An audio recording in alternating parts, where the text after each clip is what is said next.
Shri Raju Iyer ji, president of the Institute of Cost Accountants of India, मंच पर बैठे हुए इस इंस्टीट्यूट के अन्य पदाधिकारीगण, पूरे देश से विभिन्न शहरों से आए हुए हमारे अतिथि कॉस्ट अकाउंटेंट्स, अन्य अतिथिगण, सबसे पहले तो मैं the Institute of cost accountant of India के 60वें सम्मेलन के लिए, 60 वर्ष पूरा होने के लिए आप सबको बहुत बहुत बधाई देता हूं। साथ ही अपने शहर उत्तर प्रदेश की राजधानी लखनऊ में आप सबका तहे दिल से स्वागत भी करता हूं। कल रात में जब मैं लगभग 10:15 बजे अपने घर पहुंचा तो मेरे पास एक आमंत्रण कार्ड और एक कार्ड, विजिटिंग कार्ड, जो विकास देवधर जी का था, प्राप्त हुआ। मुझे देखकर आश्चर्य हुआ कि किसी ने मुझसे बात नहीं किया है और ये कार्ड विकास देवधर जी का ये कैसे मेरे घर पे आया हुआ, किसी ने बात भी नहीं किया। लेकिन जो विषय आपका 60वें सम्मेलन के लिए था, आध्यात्म से आत्मनिर्भरता की ओर, इस विषय ने मुझे इतना आकर्षित किया कि मैंने तुरंत विकास जी को, मैं समझता हूँ कि रात में करीब 10:30 बजे उनको कॉल किया। उन्हें पूछा कि क्या आप मुझे जानते हैं? उन्होंने कहा बिल्कुल नहीं, मुझे तो छत्री साहब ने, स्वाधीन छत्री साहब जो मुख्य सचिव हुआ करते थे महाराष्ट्र सरकार के, और तब मैं भारत सरकार में एडिशनल सेक्रेटरी हुआ करता था अर्बन डेवलपमेंट मंत्रालय में, तो उससे कई बार उसके साथ मेरा इंटरेक्शन होता था, महाराष्ट्र में भी और दिल्ली में भी। उन्होंने आपके बारे में बताया, इसलिए मैं आपके घर पे आया था और आपको ये कार्ड और अपना विजिटिंग कार्ड छोड़ गया। फिर मैंने थोड़ी और जिज्ञासा उनसे दी कि आखिर ये आप लोगों ने चुना कैसे ये विषय, आध्यात्म से आत्मनिर्भरता की ओर, जो मुझे बहुत ज़्यादा भाया, इसलिए मैं उससे आकर्षित होकर के मैंने कहा इसे कैसे चुना आपने, और आप मेरे पास इस विषय पे कैसे। थोड़ी सी उनसे बात हुई तो मैंने कहा कि आपके अगर प्रेसिडेंट साहब मुझसे बात कर लें तो मैं अवश्य पहुंचूंगा, लेकिन थोड़े समय के लिए। आप समझते हैं मेरी वक्त की पाबंदी, इसमें असेंबली भी चल रही है, तमाम सारी सी जिम्मेदारियाँ हैं, तो मैंने कहा कि आपसे मैं 10:45 तक निकल जाऊंगा, लेकिन ठीक 10 बजे मैं पहुंच जाऊंगा। ये मेरा कमिटमेंट है, क्योंकि मैं ज़रूर हमारे राज्य की राजधानी में पूरे देश भर के कॉस्ट अकाउंटेंट, इतने महत्वपूर्ण लोग आए हुए हैं जो कि हमारे देश की अर्थव्यवस्था में बहुत बड़ा योगदान देते हैं। इन सारे लोगों को स्वागत करने के लिए और इस विषय पर अपना अभिमत देने के लिए मैं ज़रूर पहुंचूंगा, और उसी के तहत मैं ठीक 10 बजे आज पहुंच गया। तो इसलिए मैं सबसे पहले तो विकास जी को इस बात के लिए धन्यवाद दूंगा कि उन्होंने मैं यहाँ पे आमंत्रित किया। राजू जी भी, मुझे ख्याल है कि करीब रात में 11:15 बजे इनका कॉल मेरे पास आ गया, 10:45 पे। उन्होंने कहा, फिर उनसे भी मैंने इसी बात को दोहराया कि मैं, समय मेरे पास संक्षिप्त होगा, लेकिन मैं पहुँचूँगा ज़रूर, क्योंकि विषय बहुत अच्छा है और लोग बहुत महत्वपूर्ण हैं और हमारा प्रदेश बहुत तेज़ी से बढ़ रहा है। आपने भी सुना हमारे माननीय मुख्यमंत्री जी को पिछले 5 साल की मेहनत के बाद पूरे प्रदेश का एक ऐसा माहौल उन्होंने तब्दील कर दिया, ऐसा माहौल बना दिया कि आज उत्तर प्रदेश एक अपॉर्चुनिटीज का, एक अवसर का प्रदेश बन करके उभर करके आया है। यहाँ पर अभी अगले 3 जून को एक ग्राउंड ब्रेकिंग सेरेमनी होने जा रही है इन्वेस्टमेंट्स की, जिसमें लगभग 80,000 करोड़ से ज़्यादा के प्रोजेक्ट्स या तो वो चालू हो चुके हैं, या चालू होने वाले हैं, या चालू हो रहे हैं। और आपको बता दूं कि इसके पहले अगस्त 2018 में पहली ग्राउंड ब्रेकिंग सेरेमनी हुई माननीय मुख्यमंत्री जी के आने के बाद, जब लगभग 62,000 करोड़ के प्रोजेक्ट इस प्रकार के आए थे। अगला जो है 2019 में हुआ, जिसमें लगभग 67,000 करोड़ के आए थे, और इस बार हम लगभग 80,000 करोड़ के प्रोजेक्ट्स उत्तर प्रदेश में आ रहे हैं। उत्तर प्रदेश में जिस प्रकार से तमाम सारे इंडस्ट्रियलिस्ट इन्वेस्टर्स, न केवल देश के बल्कि विदेश के, इतना उनका रुचि हो रहा है, मेरे पास काफ़ी सारे इंटरेस्ट आते हैं, काफ़ी सारे लोगों से चर्चा होती है। और उत्तर प्रदेश, जो कि यहाँ पे एक बीमारू प्रदेश के रूप में था, आपने सुना माननीय मुख्यमंत्री जी को, देश की दूसरी बड़ी अर्थव्यवस्था के तरफ हमारा प्रदेश बढ़ चुका है। ये हमारा लगभग हर चीज़ में, चाहे ईज ऑफ डूइंग बिजनेस हो, चाहे इंडस्ट्रियल स्टेट्स के बारे में, आज यहाँ पे डिफेंस से लेकर के पूरा डिफेंस कॉरिडोर बना, डिफेंस है, टेक्सटाइल है, आईटी है, इलेक्ट्रॉनिक्स है, बहुत सारे सेक्टर्स में, तमाम सारे सेक्टर्स में आज बड़े बड़े इन्वेस्टमेंट उत्तर प्रदेश में आ रहे हैं। आज उत्तर प्रदेश में सबसे बड़ा एक्सप्रेस वेज का एक नेटवर्क तैयार हो रहा है। ऑलरेडी यहाँ पर दिल्ली से लेकर आगरा, आगरा से लेकर लखनऊ, लखनऊ से पूर्वांचल, और अभी बहुत जल्दी हमारा जो है बुंदेलखंड, और उसके बाद गंगा एक्सप्रेस वे, इनके तमाम सारे एक्सप्रेस, इतने सारे इन्वेस्टमेंट हो रहे हैं। आज पूरे देश में सबसे बड़ा हवाई अड्डे का नेटवर्क, 5 हमारे अंतर्राष्ट्रीय एयरपोर्ट्स यहाँ प्रदेश में चालू हो चुके हैं या चालू होने वाले हैं, और तमाम सारे एयरपोर्ट्स जो रीजनल कनेक्टिविटी के तहत हमारे चालू हो गए हैं और बहुत सारे चालू होने जा रहे हैं। मैं समझता हूँ देश का सबसे बड़ा एयर कनेक्टिविटी का राज्य होगा हमारा उत्तर प्रदेश। आज हमारे प्रदेश में सबसे ज़्यादा मेट्रो का नेटवर्क, 5 शहरों में हमारे मेट्रो नेटवर्क पूरे देश में।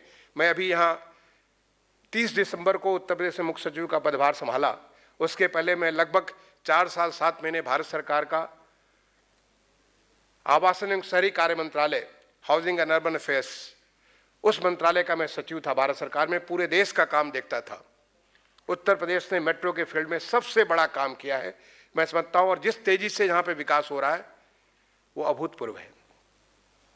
अपने देश की पहली RRTS, regional rapid transport system, जो कि दिल्ली से लेकर मेरठ की दूरी को मात्र 55 मिनट में पूरा करेगी, 16 स्टेशनों पर ठहरते हुए।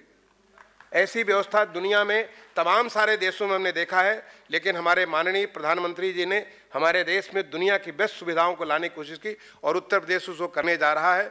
मैं समझता हूं कि इस साल के दिसंबर में दिल्ली मेरठ RRTS का पहला 17 किलोमीटर का हमारा जो नेटवर्क है वो चालू हो जाएगा, उस पर लोग चलना चालू करेंगे, और पूरा का पूरा हमारा नेटवर्क लगभग 90 किलोमीटर का, जिस पे केवल 55 मिनट में 16 स्टेशनों पर ठहरते हुए आप सोच सकते हैं कि कितनी बड़ी विकास की नई संभावनाएं बनने वाली है। तमाम सारे लोग दिल्ली में रहने की जगह बाहर रहेंगे, और वहां से 15 मिनट, 20 मिनट, 25 मिनट में दिल्ली शहर में पहुंच जाएंगे। जो हमारा फ्रीट कॉरिडोर है, फ्रीट कॉरिडोर को 2-3 कॉरिडोर को हमारे प्रदेश को उसको जा रहा है, वाटरवेज के बारे में, तो इतना बड़ा इंफ्रास्ट्रक्चर हमारे प्रदेश में बन रहा है।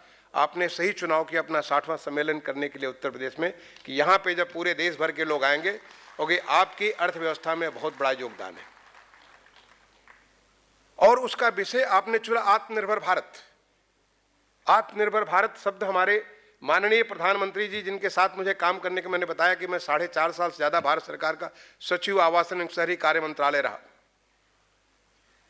माननीय प्रधानमंत्री जी की जो सोच है, जिस प्रकार से उन्होंने, जब पूरी दुनिया, सारे के सारे दुनिया के जितने बड़े बड़े, जितने सारे विकसित देश हैं, कोरोना महामारी से तबाह हो रहे थे, आपने तस्वीरें देखी होंगी, आपने वीडियोस देखी होंगी, किस प्रकार से उनकी अर्थव्यवस्था चकनाचूर हो रही थी, उनकी स्वास्थ्य व्यवस्था पूरी तरह से टूट फूट रही थी। ऐसे में माननीय प्रधानमंत्री जी ने देश को आह्वान किया आत्मनिर्भर भारत के तरफ, और उस आत्मनिर्भर भारत में न केवल भारत सरकार बल्कि भारत सरकार, राज्य सरकार, जो स्थानीय निकाय हैं, पूरा देश एक टीम इंडिया के तौर से इस प्रकार से जुड़ गया। आज ऐसे तमाम सारी चीज़ें हो रही हैं पूरे देश में, जो इस देश को आगे, जो हमारे माननीय प्रधानमंत्री जी ने पिछले 15 अगस्त 2021 को स्वतंत्रता दिवस के अवसर पर लाल किले के प्राचीर से पूरे देश को आह्वान किया कि जब हम अपने देश की आज़ादी की 100वीं वर्षगांठ मना रहे होंगे 2047 में, हमारा देश कैसा होगा, आप सोचिए। और उस देश को बनाने के लिए, उस समृद्ध भारत को बनाने के लिए आप अपना योगदान दीजिए। ये हमारी नई यात्रा, जिसको उन्होंने कहा, ये हमारा अमृत काल है, ये हमारा अमृत काल है। आज़ादी का अमृत महोत्सव हम लोग मना रहे हैं देश की आज़ादी के 75 साल पूरा होने पे, जो कि अभी 15 अगस्त 2022 को पूरा होगा। लेकिन इसके बाद का जो हमारा आगामी 25 साल है, वो 25 साल हमारा अमृत काल है। उस अमृत काल की यात्रा इस देश को एक समृद्ध, सशक्त, संपन्न, स्वस्थ भारत बनाने के लिए, जिसको नया भारत की संज्ञा दिया माननीय प्रधानमंत्री जी ने, एक आत्मनिर्भर भारत की संज्ञा दिया, उसके तरफ हम बढ़ रहे हैं। और उसको करने के लिए हमारे अर्थव्यवस्था के, समाज के हर वर्ग को, हर एक को अपनी अपनी आहुति और अपना अपना योगदान देना है, ये सोच करके कि हम कैसे होंगे 2047 में। हो सकता हम में से कुछ लोग न भी हों, आगे 25 साल है, लेकिन भगवान ने हमें वो शक्ति दी है कि हम सोच सकते हैं कि हम कैसे होंगे। हम 2047 में हमारा देश कैसा होगा, हमारा राज्य कैसा होगा, हमारा शहर कैसा होगा, हमारा गांव कैसा होगा, हमारे लोग कैसे होंगे, किन सुविधाओं में, किस प्रकार के जीवन जी रहे होंगे, ये हम सोच सकते हैं। और सोच करके हम वो यात्रा तय कर सकते हैं कि हम कैसे इस अमृत काल में उस यात्रा को, उसको पूरा करें जैसा हम अपने देश को 2047 में चाहते हैं। ये हमारी अमृत काल की यात्रा। ऐसे समय में आप जैसे विद्वतजन को, जो कि कॉस्ट अकाउंटेंट में इतना बड़ा काम आप सारे के सारे पूरे देश में करते हैं, आप सबको अगला 2 दिन उस विचार मंथन के लिए एक मौका है, एक समय है जिसमें आप सारे के सारे विद्वतजन सोच सकते हैं, विचार कर सकते हैं, संकल्पित हो सकते हैं, संकल्प ले सकते हैं कि हम क्या करें कि जिससे हम जो सोच रहे हैं, हम जिस सपने को देख रहे हैं जो 2047 के लिए, चाहे हम रहें चाहे न रहें, हमारी पीढ़ियों के लिए वो भारत 2047 के लिए बनेगा और उसमें हमारा ये योगदान होगा। मैं यही शुभकामनाएं आपको देना चाहता हूं। मुझे खुशी इस बात की हुई कि आपने इस आत्मनिर्भर भारत के लिए, मैं आत्मनिर्भर भारत पे मैं 1-2 उदाहरण आपको दूंगा। ऐसे तो सैकड़ों उदाहरण अगर मैं बोल सकता हूं तो सैकड़ों, हजारों उदाहरण मैं आपको बता सकता हूं किस रास्ते पे चल रहे हैं। As a urban secretary government of India, आपने मेट्रो, आप लोग शहरों से आए होंगे, तमाम सारे देशों में शहरों, अपने देश के तमाम सारे शहरों से आए होंगे जहाँ पे मेट्रो है। इस शहर में भी मेट्रो चल रही है, लखनऊ मेट्रो चल रही है। मेट्रो के बारे में आज हम लोग जब शुरुआत किए थे, बहुत दिन नहीं, जब पहली यात्रा, अब अटल बिहारी वाजपेयी जी हमारे माननीय भूतपूर्व प्रधानमंत्री जी के, उनके नाम पे इस कक्ष में ये आज आपका इवेंट हो रहा है। माननीय श्री वाजपेयी जी ने पहली यात्रा की थी दिल्ली में, दिल्ली मेट्रो की। वो ऐतिहासिक यात्रा 7 किलोमीटर दिल्ली की जो यात्रा थी, वहाँ से शुरुआत हुई थी, ज़्यादा दिन पहले नहीं, केवल आज से 20 साल पहले, 2 दशक पहले। और आज पूरे देश में लगभग 800 किलोमीटर का मेट्रो चल रहा है। आज लगभग 1100 किलोमीटर का मेट्रो आरआरटीएस पे काम चल रहा है। आप सोच सकते हैं। और हम पूरी तरीके से दुनिया पर निर्भर थे हर चीज के लिए। लेकिन आज मुझे खुशी है आपको बताते हुए कि मैं एल्स्टम के, हमारी वहां पे चेन्नई के पास फैक्ट्री, वहां से मेट्रो के कोच को हमने फ्लैग ऑफ किया मॉन्ट्रियल जाने के लिए। हमारा मेट्रो आज यहाँ से मॉन्ट्रियल जा रहा है, ब्रिस्बेन जा रहा है, यहाँ से तमाम सारे दुनिया के देशों में हम यहाँ से सप्लाई कर रहे हैं। एज ए अर्बन सेक्रेटरी में 4.5 साल से ज़्यादा पीरियड में एक भी मेट्रो कोच हमारा विदेशों से नहीं आया। सारे के सारे इंटरनेशनल कॉम्पिटिटिव बिडिंग के माध्यम से हमने खरीदा, एक भी कोच बाहर से नहीं आया। सारे के सारे कोच या तो हमारे BEML से, भारत अर्थ मूवर्स लिमिटेड, एसएम से, बम्बार्डियर से, या टीटागढ़ जो कि कलकत्ता की कंपनी, वहाँ से आए। आपको जान करके खुशी होगी कि तमाम सारे हमारी टेक्नोलॉजी जो हम उनके ऊपर निर्भर थे, विदेशों पर निर्भर थे, वो सारी की सारी टेक्नोलॉजी आज हमारे देश में है। न केवल टेक्नोलॉजी है बल्कि उसको परीक्षण करने के, उसको सर्टिफाई करने के लिए कितना हम जूझते थे। जब नेशनल कॉमन मोबिलिटी कार्ड माननीय प्रधानमंत्री जी ने लॉन्च किया मार्च 2019 में, उस नेशनल कॉमन मोबिलिटी कार्ड जो पूरे देश को एक साथ, आपके सिंपल जो डेबिट कार्ड, क्रेडिट कार्ड आप समझते हैं, उसके माध्यम से पूरे देश की मोबिलिटी से जोड़ देगा, उसको सर्टिफाई करने के लिए कितनी जूझता रहा मैं। वहाँ से, फ्रांस से, पेरिस से जब हमारे एम्बेसडर जब जाके गए, तब जाके हमारा काम हो पाया। आज उसकी सुविधा हमारे देश में, बेंगलोर में ऑलरेडी ये सुविधा हो चुकी है। इस प्रकार से हमारी आत्मनिर्भरता इतनी तेजी से बढ़ी है, जो कि इस बात का आगाज है कि आने वाला 2047 का भारत कैसा होगा।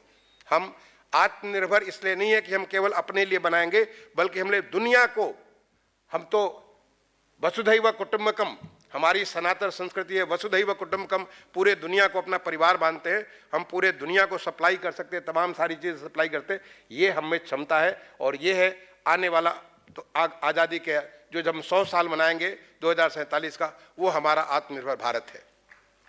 बट इस आत्मनिर्भर भारत के लिए आपने जो रास्ता चुना है वो आध्यात्मिक रास्ता। आखिर अध्यात्म क्या है? मुझे इस बात की खुशी हुई कि आपने क्या आध्यात्मिक यात्रा आत्मनिर्भरता की ओर। अध्यात्म है क्या? अपने आप को पहचाना, हम कौन हैं, हम क्यों हैं, कहां से आए हैं, क्या करने आए हैं। अगर आप इन प्रश्नों को ढूंढना चालू करें, इसके लिए आपको जंगल, पत्थर, पहाड़ और किसी गुफा में घुसने की जरूरत नहीं है। आप अपने कमरे में बैठ करके एक बार सोचना प्रारंभ करें। ये आध्यात्म है। आज हम अपने आप को इस भौतिकता वाली युग में हम भूल चुके हैं कि हम कौन हैं। हमारा वास्तविक इस सनातन संस्कृति में हमारा, अब कोई भी किसी भी प्रकार के हमारे जो पहले गुरुकुल होते थे, पहले हमारी जो व्यवस्था, शिक्षा व्यवस्था होती थी, काम करने की व्यवस्था होती थी, मुझे इसमें बहुत डिटेल में जाने की जरूरत नहीं है। आप इतने पढ़े लिखे लोग हैं, बहुत योग्य लोग हैं, आप एक बार पढ़ करके देखिए, सोच करके देखिए हम कौन हैं, क्यों आए हैं, कैसे। आप अगर एक कॉस्ट अकाउंटेंट के तौर पे, अभी हमसे श्रीकांत साहब से मुलाकात हुई, he is right now CMD of power grid.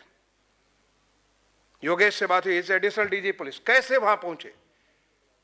क्या आपके बराबर और भी लोग थे? आप उन सारी की सारी चीजों में आज वहां पे पहुंच चुके, कैसे पहुंचे? ये सोचिए क्या जिम्मेदारी हमारी है। क्या हम अपने आप में अपने को खुद में हैं, या हम उस वयम के रूप में, अहम से वयम के तरफ, हम पूरे इस कायनात की तरफ हम अपनी किस जिम्मेदारी के साथ हम लोग आए हुए हैं? क्या हम कर सकते हैं? कैसे हम साबित कर सकते हैं कि हमें जिस परम पिता परमेश्वर ने यहाँ भेजा है, कुछ सोच करके भेजा है, उसकी उस सोच को हम कैसे तब्दील कर सकते हैं उन चीज़ों पे, जिससे इस पूरी की पूरी हम जहाँ पे हैं वहाँ पे अपनी एक छाप छोड़ सकेंगे। ये है आध्यात्म। आध्यात्म अपने आप को पहचानना है। आपको कोई साधु संत की संगत नहीं चाहिए। हमारे तो देश में, आप उत्तर प्रदेश में हैं, उत्तर प्रदेश में आप अयोध्या जा रहे हैं, भगवान राम की नगरी, वहाँ पे एक भव्य मंदिर, भगवान राम का भव्य मंदिर बनने वाला है। एक ऐसा शहर बनने जा रहा है जो शहर पूरे दुनिया को आकर्षित करेगा, भगवान राम की नगरी। आपको अगर मौका हो तो मैं कहूँगा भगवान काशी, आप काशी विश्वनाथ धाम को भी जाकर के एक बार देख के आइए कि किस प्रकार से काशी विश्वनाथ धाम में भगवान शिव की ऐसी भव्य स्थिति आज हो गई है, जिससे आप माँ गंगा का आशीर्वाद भी ले, और वहीं से सीधे आकर के आप भगवान शिव का, जो इसको कहते हैं विश्वेश्वर, विश्व को जो पूरे उसके ईश्वर है भगवान शंकर, उनका आप आशीर्वाद ले। ये हमारा प्रदेश उन भगवान शिव की नगरी है, भगवान राम की नगरी है, भगवान कृष्ण की नगरी है। ऐसे तमाम सारे आध्यात्मिक, तमाम सारे ऋषि, तमाम सारे गुरु इस प्रदेश को अपने विद्वता से, अपने ज्ञान से संचित किए हैं, और वहाँ पे आप इस आध्यात्म की बात कर रहे हैं। तो हमारी तो इस पूरी की पूरी इस फिजा में, इस हवा, आबो हवा में ही आध्यात्म है। और यहाँ पे जब आप चर्चा करेंगे अगले 2 दिन, और आप सोचिए हम सबका एक निश्चित समय होता है इस धरती पर आने का और यहाँ से जाने का। जो आया है उसे जाना जरूर है। क्या आप कुछ दे के जाएंगे या केवल लेकर के ही जाएंगे? जब आप अपने आप को सोचेंगे कि हम कौन हैं, क्यों आए हैं, कैसे हम अपने आप को साबित कर सकते हैं, हम कैसे औरों को, हम लोग तो अपने आप के लिए जीते हैं, हम कैसे दूसरों को दे सकते हैं, और वो हमारी भारतीय संस्कृति है, वही हमारी सनातन संस्कृति है देने वाली। वो अगर आप करेंगे तो मैं समझता हूँ आत्मनिर्भर भारत में एक 4 चांद लगेगा। ये इसको कहते हैं सोने पे सुहागा। आत्मनिर्भर भारत की यात्रा तो चल चुकी है। एक बार माननीय प्रधानमंत्री जी ने आह्वान किया, आज हर क्षेत्र में, किसी भी क्षेत्र में, आप कभी मैं मुझसे अगर अलग से चर्चा कर सकते हैं, सारे के सारे क्षेत्र में जिस प्रकार का विकास, जिस तेजी से विकास हो रहा है, जिस गंभीरता के साथ एक एक चीज को नजदीक से पकड़ करके विकास हो रहा है, वो यात्रा तो अमृत काल में आत्मनिर्भर भारत की यात्रा चल रही है, जिससे देश हमारा न केवल अपनी आवश्यकताओं की पूर्ति करेगा, बल्कि हम विश्व की आवश्यकताओं की पूर्ति करेंगे। चाहे मानव संसाधन हो, चाहे वो भौतिक पदार्थ हो, चाहे आध्यात्म हो, हर चीज़ के बारे में करेंगे। ये अगर हम सोचेंगे कि इस आध्यात्मिक यात्रा से अगर हम लेंगे, तो निश्चित तौर पे आध्यात्म से आत्मनिर्भरता की ओर आप करने में बहुत सफल साबित होंगे। मैं इन्हीं बातों के साथ आप सारे के सारे लोगों को अपने प्रदेश में, अपने प्रदेश की राजधानी में स्वागत भी करता हूं और आपसे कहूंगा, आप पूरी गंभीरता के साथ यहां पे चर्चा करें, विचार करें और वापस भी जाकर के विचार करें, उन लोगों में विचार करें कि जिस प्रकार से, क्योंकि आप बहुत बड़ी जिम्मेदारी, भारत सरकार की इतनी बड़ी जिम्मेदारी, institute of Cost Accountants of India, इतनी बड़ी जिम्मेदारी आपको मिली है कि आप क्या कर सकते हैं। लेकिन साथ ही साथ हमारा शहर बहुत सारी चीज़ों के लिए जाना जाता है, चाहे यहाँ का भोजन हो, यहाँ का संस्कृति हो, यहाँ की कहीं भी आप घूम करके देखेंगे, लखनऊ शहर, ये शहर एक बहुत खास शहर है। आपको यहाँ पे बहुत नई नई किस्म की अनुभूतियाँ होंगी। मैं कहूँगा जरूर जाकर के हमारे शहर को देखिए। हमारे शहर में और या हमारे प्रदेश में आज वन डिस्ट्रिक्ट वन प्रोडक्ट के माध्यम से पूरे प्रदेश की तमाम सारी जो हमारी शिल्प है, जो कला है, हमारी जो हमारा सदियों से बना हुआ ज्ञान है, उसको आज राष्ट्रीय और अंतर्राष्ट्रीय स्तर पर डालने के लिए हमारे माननीय मुख्यमंत्री जी ने वन डिस्ट्रिक्ट वन प्रोडक्ट के तौर पे तमाम सारे प्रोडक्ट आज हमारे राष्ट्र और पूरे विश्व में जा रहे हैं। उसको भी मैं कहूँगा कि जरूर आप यहाँ से लेकर के जाएं, जिससे आप याद करेंगे कि आप उत्तर प्रदेश से होकर के आए हैं। एक बार दोबारा मैं आप सबको पूरे हृदय से यहाँ पे अपने प्रदेश की राजधानी में स्वागत करता हूँ और अपनी तरफ से आप सबको बहुत बहुत शुभकामनाएं देता हूँ कि आगामी 2 दिन का जो आपका सेमिनार कॉन्फ्रेंस है, ये कॉन्फ्रेंस बहुत ही सफल हो। जय हिंद, जय भारत।